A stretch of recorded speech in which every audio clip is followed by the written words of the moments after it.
দর্শক আমন্ত্রণ যমুনা ডেস্কে। শুরুতেই জানাচ্ছি শিরোনামগুলো। পশ্চিমবঙ্গে তৃণমূল কংগ্রেসের নেতা অভিষেক ব্যানার্জির উপর হামলার ঘটনায় তোলপাড়। রাহুল গান্ধী সহ বিরোধী নেতাদের নিন্দা, অভিযোগের তীর বিজেপির দিকে।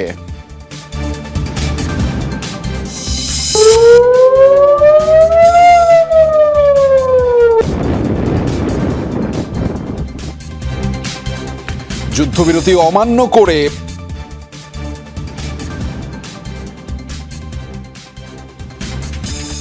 লেবানন ইসরায়েলি বাহিনীর তাণ্ডব, বিমান হামলার পর ধ্বংসস্তূপের নিচে চাপা পড়েছেন অনেকে, বাসিন্দাদের দ্রুত এলাকা ছাড়ার নির্দেশ।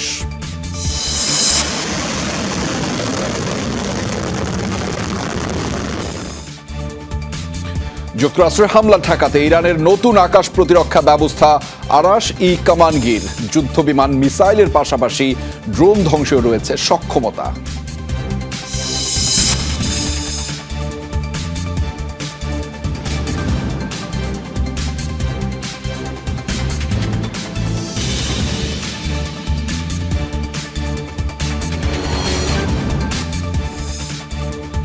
দর্শক, শিরোনামগুলো দেখছিলেন। আন্তর্জাতিক সব শীর্ষ খবর নিয়ে আপনাদের সাথে রয়েছি আমি আহমেদ রেজা। এতক্ষণ শিরোনাম দেখছিলেন, এবার জানাবো বিস্তারিত। পশ্চিমবঙ্গে তৃণমূল কংগ্রেসের নেতা অভিষেক ব্যানার্জির উপর ডিম, জুতা ও পাথর নিক্ষেপের ঘটনায় তুঙ্গে রয়েছে উত্তেজনা। হামলার ঘটনায় বিজেপিকে দায়ী করেছেন তিনি। ক্ষমতাসীনদের হুমকির কারণে হাসপাতালে চিকিৎসা মেলেনি বলে অভিযোগ করেছেন রাজ্যের সদ্য সাবেক মুখ্যমন্ত্রী মমতা ব্যানার্জি। নিন্দা জানিয়েছেন কংগ্রেস নেতা রাহুল গান্ধী, আম আদমি প্রধান অরবিন্দ কেজরিওয়াল সহ বিভিন্ন নেতারা। যদিও দায় অস্বীকার করে বিজেপির দাবি, জনরোষের শিকার হয়েছেন মমতা ব্যানার্জির ভাইপো অভিষেক। ভোট পরবর্তী সহিংসতার শিকার পরিবারের সাথে দেখা করতে গিয়ে নিজেই আক্রান্ত হলেন তৃণমূল কংগ্রেসের সর্বভারতীয় সাধারণ সম্পাদক অভিষেক ব্যানার্জি। শনিবার পশ্চিমবঙ্গের সোনারপুরে নিহত টিএমসি কর্মীর বাড়িতে ঢোকার পথে বিক্ষোভের মুখে পড়েন রাজ্যের সদ্য সাবেক মুখ্যমন্ত্রী মমতা ব্যানার্জির ভাইপো। চোর চোর স্লোগান থেকে এলোপাতাড়ি মারধর, এমনকি ডিম, জুতা ও পাথর ছোড়া হয় তার দিকে। ছিঁড়ে যায় শার্ট, ভেঙে যায় চশমা। ক্রিকেটের হেলমেট মাথায় দিয়ে কোনো রকমে এগিয়ে যান। বিধ্বস্ত অবস্থায় নিহত দলীয় কর্মীর বাড়িতে প্রবেশ করেন। অভিযোগের তীর ছোড়েন বিজেপির দিকে।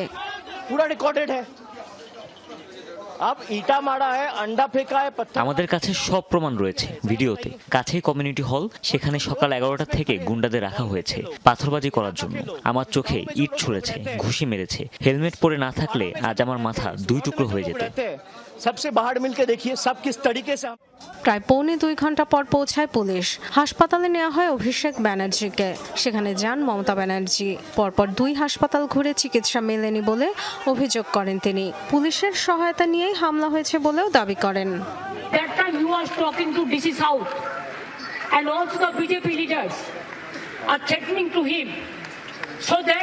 Though doctors advise to admit them, they should not admit Abhishek Banerjee because this is a government desire. হামলার ঘটনাকে স্বতঃস্ফূর্ত জনরোষ বলছে বিজেপি। দাবি, এতে তাদের দলের কেউ যুক্ত নয়। যারাই এই কাজ করেছে ভুল করেছে।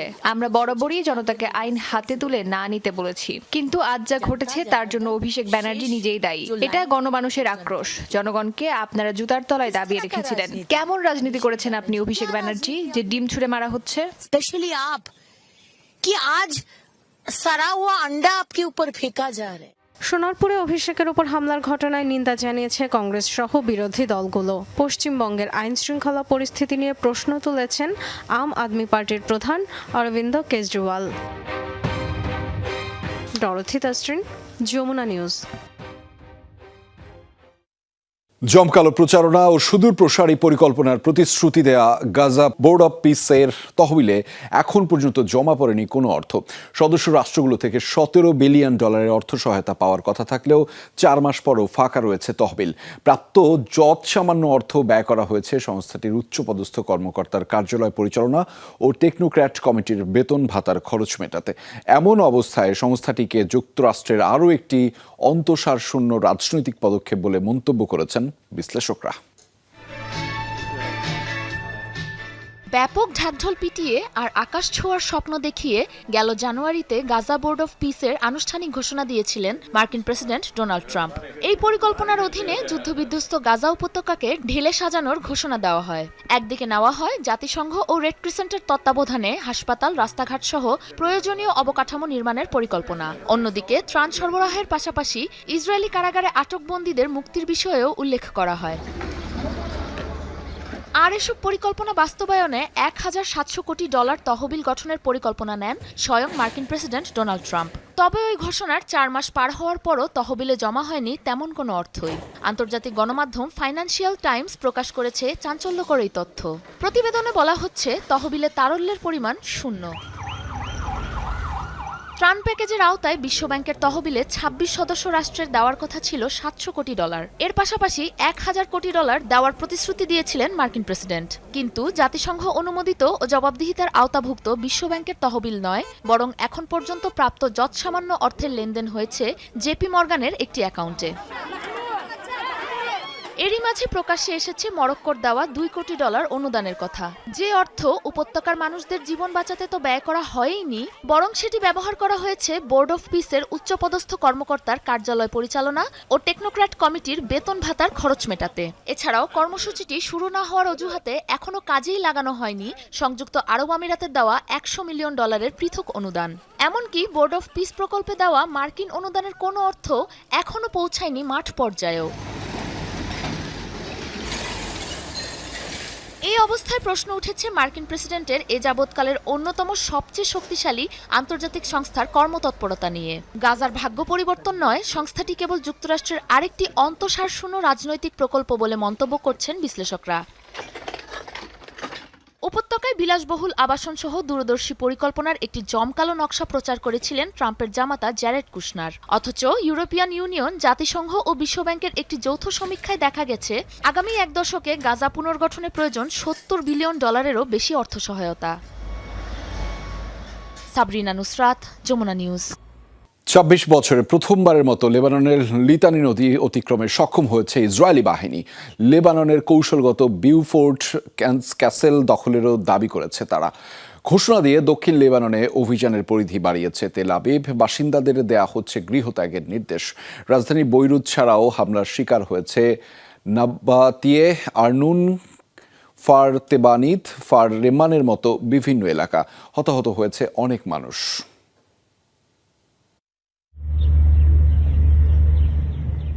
দক্ষিণ লেবাননের ঐতিহাসিক বিউফোর্ট ক্যাসেলে উঠছে ইসরায়েলের পতাকা। চলমান হামলার মাঝেই কৌশলগতভাবে গুরুত্বপূর্ণ স্থাপনাটি দখলের দাবি আইডিএফের। সামাজিক মাধ্যমে ঘোষণা দিয়ে সম্প্রতি পুরো অঞ্চল জুড়ে অভিযানের মাত্রা বৃদ্ধি করে নেতানিয়াহু বাহিনী। এলাকা ছাড়ার নির্দেশ দেওয়া হচ্ছে সাধারণ বাসিন্দাদের। দক্ষিণ লেবাননের জাহরানি নদীর দক্ষিণাঞ্চলে নতুন সতর্কবার্তা জারি করেছে তেল আবিব। রোববার ভোরে দেইরে জাহরানি শহরে একাধিক বিমান হামলা চালায় ইসরায়েলি বাহিনী। অতর্কিত এই আক্রমণে হতাহত হয় ঘুমন্ত বহু মানুষ। ধ্বংসস্তূপের নিচেও চাপা পড়েছে অনেকে। এছাড়াও আইডিএফের হামলার টার্গেটে পরিণত হয় আরনুন, ফার তেবনিত, ফার রেম্মান। এর পাশাপাশি গোলাবর্ষণে ক্ষতির শিকার হয় নাবাতিয়ে ও মারজায়ুন। একই সঙ্গে রাজধানী বৈরুত এবং বেকা উপত্যকার বিভিন্ন এলাকায় অভিযান জোরদার করেছে আইডিএফ। দক্ষিণ লেবাননে ইসরায়েলি হামলায় একজন প্যারামেডিক নিহত হয়েছেন। লেবাননের স্বাস্থ্য মন্ত্রণালয়ের তথ্য মতে গত মার্চ থেকে এ পর্যন্ত ইসরায়েলি হামলায় প্রাণহানির শিকার ৩,২০০-এর বেশি মানুষ। রেজবানা সাইমা, যমুনা নিউজ। হরমুজ প্রণালীর নিয়ন্ত্রণ ও ব্যবস্থাপনা আনুষ্ঠানিকভাবে নিজেদের হাতে নিতে নতুন আইন আনছে ইরান। এ নিয়ে শিগগিরই ভোটাভুটি হবে দেশটির পার্লামেন্টে। তেহরানের দাবি, প্রণালী দিয়ে চলাচলকারী সব জাহাজকে ইরানের নির্ধারিত রুট ব্যবহার করতে হবে এবং আইআরজিসির নৌবাহিনীর অনুমতি নিতে হবে। তবে যুক্তরাষ্ট্রের নেতৃত্বাধীন যৌথ সামুদ্রিক তথ্য কেন্দ্র বলছে ইরানি বন্দরগুলোর ওপর অবরোধ এখনও বহাল রয়েছে। নির্দেশনা অমান্য করলে জাহাজ অচল করে দেয়া বা ধ্বংসের হুঁশিয়ারি দিয়েছে তারা। ফলে ধারণা করা যায় বিশ্বের অন্যতম গুরুত্বপূর্ণ জ্বালানি রুট ঘিরে উত্তেজনা কমছে না সহসেই।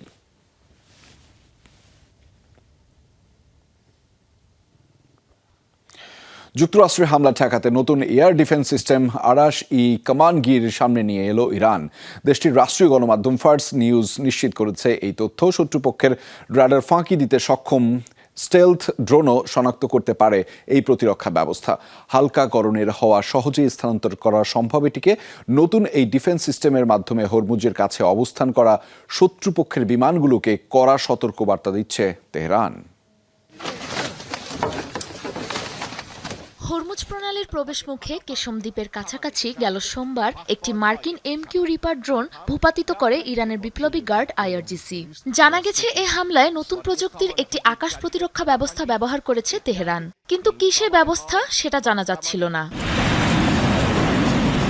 দেশটির রাষ্ট্রীয় গণমাধ্যম ফার্স নিউজ সম্প্রতি এই রহস্য খোলাসা করেছে। তারা বলছে, ওয়াশিংটনের বিরুদ্ধে পরিচালিত অভিযানে প্রথমবারের মতো আরাশ-ই কামানগির নামের সস্তা কিন্তু নির্ভরযোগ্য এয়ার ডিফেন্স সিস্টেম ব্যবহার করেছে IRGC। প্রতিপক্ষের রাডার ফাঁকি দিতে সক্ষম মার্কিন স্টেলথ ড্রোন বা বিমান শনাক্ত করতে পারে এই প্রতিরক্ষা ব্যবস্থা। নতুন এই সিস্টেমটির প্রযুক্তিগত বৈশিষ্ট্য সম্পর্কে এখনো খুব একটা বিস্তারিত জানায়নি Tehran.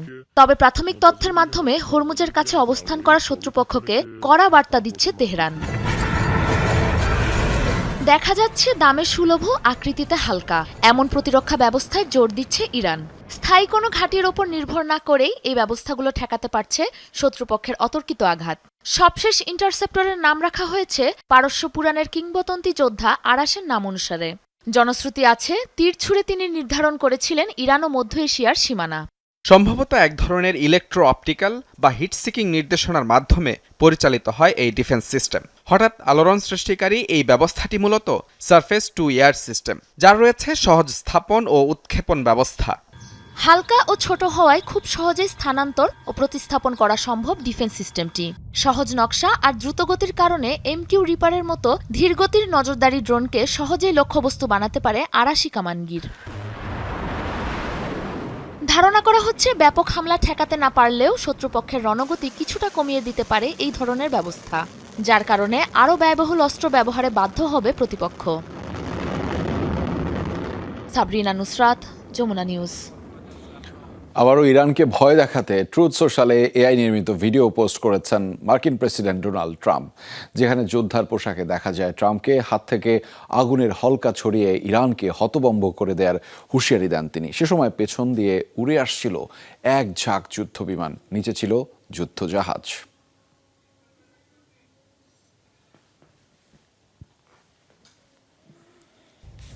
You're getting discombobulated. Watch this. আফগানিস্তানের পূর্বাঞ্চলীয় লাগামান প্রদেশে শরণার্থীদের বহনকারী একটি ট্রাক উল্টে অন্তত 22 জন প্রাণ হারিয়েছেন, আহত অন্তত 36 জন। শনিবার ভোরে কারগাই জেলার সুরখাকান এলাকায় এই দুর্ঘটনা হয়। প্রাদেশিক পুলিশের তথ্য অনুযায়ী চালক নিয়ন্ত্রণ হারালে ট্রাকটি সড়ক থেকে ছিটকে গিয়ে উল্টে যায়। এ সময় 60 জন যাত্রী ছিল ট্রাকে। নিহতদের মধ্যে অন্তত 10 শিশু ও 5 নারী রয়েছেন। আহতদের স্থানীয় হাসপাতালে ভর্তি করা হয়েছে, যাদের মধ্যে কয়েকজনের অবস্থা আশঙ্কাজনক অবস্থায় রয়েছে।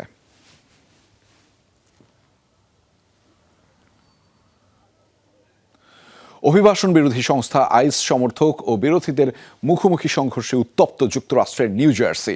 শনিবার নিউ জার্সির ডেলানি হল ডিটেনশন সেন্টারের সামনে জড়ো হয় মানুষ। কারাগারটিতে আটক বন্দীদের অমানবিক জীবনযাত্রার প্রতি দৃষ্টি আকর্ষণ ও তাদের মুক্তির দাবিতে গেল 1 সপ্তাহ ধরেই চলছে বিক্ষোভ সমাবেশ। কয়েকদিনের পচা ও পোকাযুক্ত খাবার, অস্বাস্থ্যকর শৌচাগার ও ছোঁয়াচে রোগের বিস্তারের অভিযোগ তোলা হয় ডিটেনশন সেন্টারের কর্তৃপক্ষের বিরুদ্ধে, যার প্রতিবাদে ব্যানার ও পোস্টার হাতে স্লোগান দেয় কয়েকজনের আত্মীয় স্বজন ও সমর্থকরা। এ সময় পরিস্থিতি সামাল দিতে মোতায়েন করা হয় নিরাপত্তা বাহিনীর সদস্যদের। ভারতের আলোচিত ব্যঙ্গাত্মক অনলাইন প্ল্যাটফর্ম ককরোচ জনতা পার্টি বা CJPর ওপর বাড়ছে চাপ। নরেন্দ্র মোদী সরকারের মাথা ব্যথার কারণ হয়ে ওঠা অ্যাকাউন্টটির বিরুদ্ধে চলছে নজরদারি। অল্প সময়ে ব্যাপক জনপ্রিয় হয়ে ওঠা প্ল্যাটফর্মটি বন্ধে উঠে পড়ে লেগেছে ক্ষমতাসীনরা। এমনকি প্রাণনাশের হুমকিও পেয়েছেন অ্যাকাউন্ট পরিচালনাকারী। हेलो मेरे साथी कॉकरोच, काफी लोग इंतजार कर रहे हैं। ভারতীয় রাজনীতিতে আলোচনা তুঙ্গে ককরোচ জনতা পার্টি CJP। দেশটির তরুণ প্রজন্মকে নিয়ে প্রধান বিচারপতির তুচ্ছ তাচ্ছিল্যের উত্তর দিতে নেহাত ঠাট্টা ছলে খোলা হয় টুইটার পেজ, পরে খোলা হয় ইনস্টাগ্রাম অ্যাকাউন্ট। মাত্র 12 দিনের মাথায় ফলোয়ার ছাড়াই কয়েক কোটি। এই সোশ্যাল সাইটগুলো এখন মোদী সরকারের বড় মাথা ব্যথা। এমনকি অ্যাকাউন্ট হোল্ডার অভিজিৎ দীপককে হত্যার হুমকিও দিয়েছেন ক্ষমতাসীন রাজনীতিকরা। 30 বছরের অভিজিৎ বোস্টন বিশ্ববিদ্যালয়ের গ্রাজুয়েট। সম্প্রতি এসব বিষয় নিয়ে তার সাথে কথা বলেছে সংবাদ সংস্থা রয়টার্স। প্রধান বিচারপতি যখন ভারতীয় বেকার তরুণদের তেলাপোকার সাথে তুলনা করলেন তখন খুবই অবাক হয়েছিলাম। যিনি সংবিধানের রক্ষক সে কিভাবে এসব বলে। তখনই ব্যক্তিগত এক্স অ্যাকাউন্টে একটি পোস্ট দেই, যদি সব তেলাপোকা একজোট হয় তাহলে কি হতে পারে। আর তাতেই ব্যাপক সাড়া পাই, যাদের বেশিরভাগই জেন জি। অভিজিতের দাবি, সিজেপি কোনো রাজনৈতিক প্ল্যাটফর্ম নয়, বরং কৌতুকের আড়ালে ক্ষমতাসীনদের প্রশ্নবিদ্ধ করাই উদ্দেশ্য। ককরোচ পার্টির ফলোয়াররাও নিজেদের পরিচয় দেন অলস, বেকার ও সবসময় অনলাইনে থাকা মানুষ হিসেবে, যার আড়ালে রয়েছে নিদারুণ ক্ষোভ। উচ্চ বেকারত্ব, চাকরির সংকট, নিয়োগ পরীক্ষায় প্রশ্নপত্র ফাঁস, এসব ইস্যুতে তারা বেজায় ক্ষুব্ধ। তেলাপোকাদের কোনো বেতন লাগে না, শুধু ওয়াইফাই থাকলেই তারা যে কোনো অন্যায় অবিচার পোস্ট করতে পারবেন এই প্ল্যাটফর্মে। এই আন্দোলনকে সামনে এগিয়ে নিতে চাই। খুব শীঘ্রই ভারতে ফিরব, কারণ সরকারকে জবাবদিহির আওতায় আনাটা জরুরি। দেশের রাজনৈতিক অবকাঠামো পরিবর্তন হওয়া দরকার। রয়টার্সকে দেয়া সাক্ষাৎকারে অভিজিৎ জানান, তিনি প্রাণনাশের হুমকি পেয়েছেন। একাধিকবার হ্যাক করা হয়েছে তার সামাজিক যোগাযোগ মাধ্যমের অ্যাকাউন্টও। আমি নিশ্চিত ভারতে ফিরলে বিমানবন্দর থেকেই আমাকে গ্রেফতার করা হতে পারে। আমার পরিবারকে নিয়েও আমি চিন্তিত, কিন্তু তারপরও এগিয়ে যেতে হবে। নানা প্রশ্নবাণে জর্জরিত বিজেপির নেতাকর্মীরা অভিজিৎকে নিয়েও তুলেছেন প্রশ্ন। জানাচ্ছেন সে আম আদমি পার্টির অতীত সমর্থক। সুযোগ বুঝে এখন ছড়াচ্ছেন সরকারের বিরুদ্ধে প্রোপাগান্ডা। 2014 সাল থেকে ভারতের রাজনীতিতে অপ্রতিরোধ নরেন্দ্র মোদী। বিশ্লেষকদের মতে তার রাজনৈতিক আধিপত্যের মধ্যে বড় ধরনের বিরোধী আন্দোলন গড়ে তোলা সহজ নয়। তবে কৌতুক আর ব্যঙ্গকে হাতিয়ার বানিয়ে সেই কাজটাই করার চেষ্টা করছে ককরোচ জনতা পার্টি। অস্মিতা বিশ্বাস, যমুনা নিউজ। যুক্তরাষ্ট্রের স্বাধীনতা দিবস উপলক্ষে পরিকল্পিত কনসার্টকে ঘিরে তৈরি হয়েছে ব্যাপক বিতর্ক। গণমানুষের আয়োজনকে রাজনৈতিক অনুষ্ঠানে রূপ দেওয়ার অভিযোগ উঠেছে। ক্ষুব্ধ হয়ে একের পর এক শিল্পী সরে দাঁড়াচ্ছেন কনসার্ট থেকে। তারকার নাম প্রত্যাহার করায় ক্ষেপেছেন প্রেসিডেন্ট ডোনাল্ড ট্রাম্প।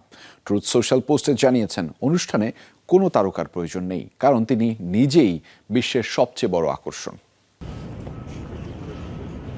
যুক্তরাষ্ট্রের স্বাধীনতার 250তম বার্ষিকী উদযাপন ঘিরে তৈরি হয়েছে বড় ধরনের বিতর্ক।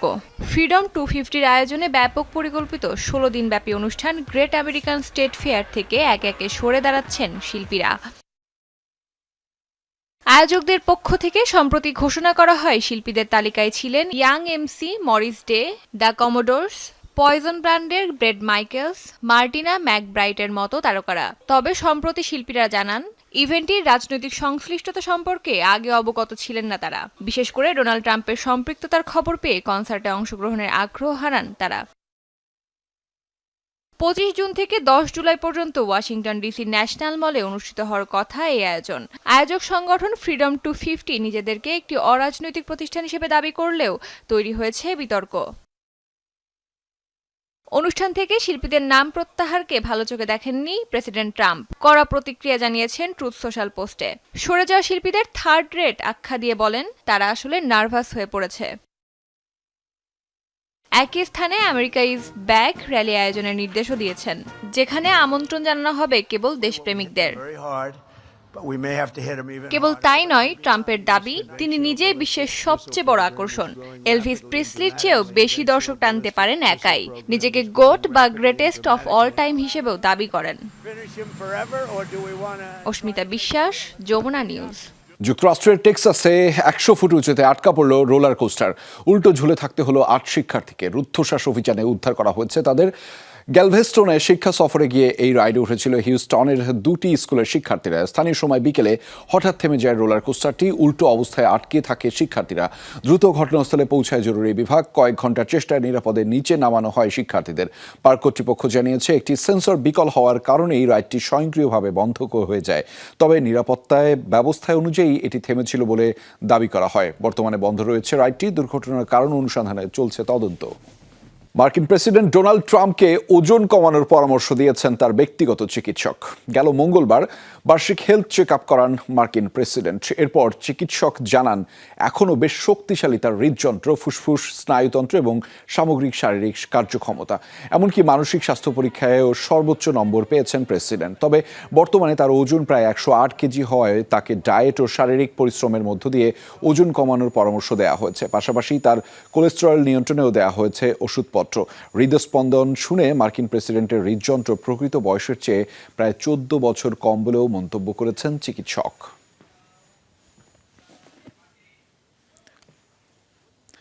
দর্শক, এই ছিল যমুনা আইরিসকে। এতক্ষণ সাথে থাকবার জন্য আপনাদের সবাইকে ধন্যবাদ।